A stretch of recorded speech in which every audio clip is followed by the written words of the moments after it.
বিশ্বের বেশ কয়েকজন বড় বড় ধনী ব্যক্তি রয়েছেন যাদের কারো কারো সম্পত্তির কোনো সঠিক হিসাব নিকাশি নেই, যেমন বিল গেটস, মুকেশ আম্বানি কিংবা সৌদি আরবের শেখরা।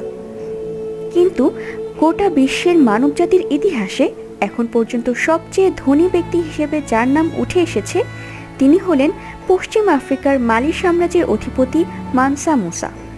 সেলিব্রিটি নেট ওয়ার্থ নামের একটি সংস্থার সমীক্ষায় হিসাবটা এভাবে করা হয়েছে যে 1913 সালে যদি সম্পত্তির পরিমাণ থাকে $100 মিলিয়ন, 2013 সালের হিসাবে সেটা হবে $2299.63 বিলিয়ন। পশ্চিম আফ্রিকার মালি সাম্রাজ্যের প্রতিষ্ঠাতা সান্দিয়াতা কেইতার ভাগ্নে ছিলেন সম্রাট মানসা মুসা। 1307 সালে তিনি সিংহাসনে বসেন। তিনিই প্রথম আফ্রিকান শাসক ছিলেন যিনি ইউরোপ ও মধ্যপ্রাচ্যে ব্যাপকভাবে পরিচিত ছিলেন। তার সম্পদ এত বেশি ছিল যে তা সুনির্দিষ্টভাবে নির্ধারণ করা সম্ভব হয় না। আনুমানিক $400 বিলিয়ন সম্পত্তি ছিল তার। তিনি অত্যন্ত দানশীল ব্যক্তিও ছিলেন। কথিত আছে প্রতি জুমাবারে মুসা একটি করে মসজিদ তৈরি করতেন।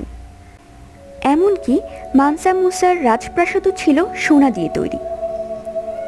1324 সালে তিনি যখন হজ পালনের জন্য সৌদি আরব যান তখন তার সঙ্গে ছিল 500 গোলাম, যারা প্রত্যেকে একটি করে সোনার দণ্ড নিয়ে গিয়েছিল। 80 থেকে 100টি উট ছিল যেগুলো প্রত্যেকটি প্রায় 140 কেজি সোনা বয়ে নিয়ে যাচ্ছিল। তার এই যাত্রাপথে তিনি প্রায় কয়েকশো কোটি টাকা মূল্যের সোনা বিতরণ করেছিলেন। কায়রোতে তিনি এত বেশি সোনা বিতরণ করেছিলেন যে বেশ কয়েক বছর ধরে সেখানে সোনার দাম অনেক কম ছিল। মুসার এই সফরে তার সঙ্গী ছিলেন তার প্রথম স্ত্রী। এই কাফেলায় বেশ কয়েকজন শিক্ষক, চিকিৎসক, সরকারি কর্মকর্তা ও সঙ্গীত শিল্পীও ছিলেন। বলা হয়ে থাকে ওই ঐতিহাসিক হজে প্রায় 1.5 লাখ পাউন্ড সোনা ব্যয় করেছিলেন তিনি। মালি সাম্রাজ্যের প্রায় 400টি শহরকে আধুনিক করে গড়ে তোলেন।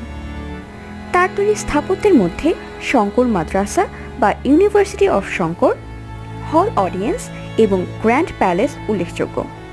বিশ্বের সর্বকালের সেরা ধনী ব্যক্তি মানসা মুসার মৃত্যু কিভাবে হয়েছিল তা স্পষ্টভাবে জানা যায় না, তবে শোনা যায় তিনি 25 বছর ধরে রাজত্ব করেছিলেন।